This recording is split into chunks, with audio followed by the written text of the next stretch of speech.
জুলাই অভ্যুত্থানে একটা গুরুত্বপূর্ণ ভূমিকা রেখেছিল, দক্ষিণবঙ্গের একটা সবচেয়ে গুরুত্বপূর্ণ ভূমিকা রেখেছিল বরিশাল বিশ্ববিদ্যালয়ের শিক্ষার্থীরা। কিন্তু অভ্যুত্থান পরবর্তী সময়ে আমরা দেখলাম যে এই বিশ্ববিদ্যালয়ের শিক্ষার্থীদের যে প্রত্যাশা, সেই প্রত্যাশা পূরণের ব্যাপারে রাষ্ট্র এবং বিশ্ববিদ্যালয়ে যে প্রশাসন তারা আসলে বিশেষ আগ্রহ দেখালো না। আপনাদেরকে একটু মনে করাতে চাই, আমাদের বর্তমান যে উপাচার্য উনি যোগদান করার পরপরই অনেকগুলো ছোট ছোট ইস্যু নিয়ে শিক্ষার্থীরা ওনার কাছে গিয়েছে, সমাধানের চেষ্টা করেছে, কিন্তু খুব আশানুরূপ কোনো সমাধান শিক্ষার্থীদের উনি করে দিতে পারেন নাই।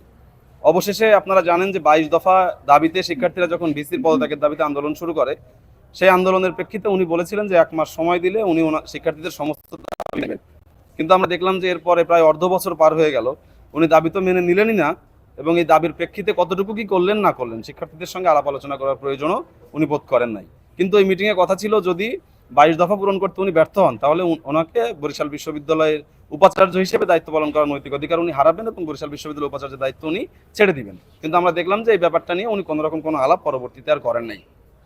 এর বাইরে আমরা একটু বলতে চাই, আমাদের বিশ্ববিদ্যালয়ের শিক্ষার্থীরা কয়েক দফায় যখন ভিসির নানা রকম তার স্বৈরাচারিতা এবং তার নানা রকম নিয়োগ নিয়ে যখন আন্দোলন করেছে, তখন এই আন্দোলনকে দমানোর জন্য উনি একটা পুলিশি প্রক্রিয়ায় আমাদের বিশ্ববিদ্যালয়ের শিক্ষার্থীদের নামে মামলা করেছেন।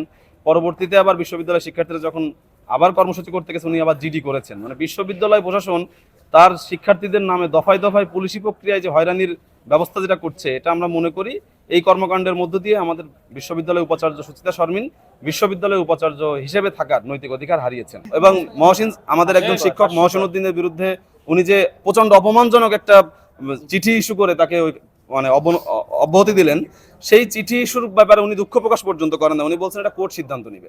ফলে উনি 4 দফার আসলে একটা দফাও মানেন না। আর আমরা 4 দফা নিয়ে আসলে মোটেই আর এখন বদার না। আমরা বলছি যে আমাদের বিশ্ববিদ্যালয়ের নানা বিভাগের, নানা অনুষদের এবং নানা শিক্ষার্থীরা নানা সময় নানা দাবি জানিয়েছে তাদের বাস্তবতার প্রেক্ষিতে। কিন্তু আপনারা জানেন যে আমাদের বরিশাল বিশ্ববিদ্যালয়ে আজকে হলো 19তম দিন পর্যন্ত আন্দোলন চলতেছে। বিভিন্ন যৌক্তিক দাবি নিয়ে আন্দোলন চলতেছিল। তো আমাদের বিশ্ববিদ্যালয়ের যে প্রশাসন, সেই প্রশাসন আজকে পর্যন্ত আমাদের দাবিগুলো নিয়ে আমাদের সাথে কোনো ধরনের আলোচনা করেন নাই।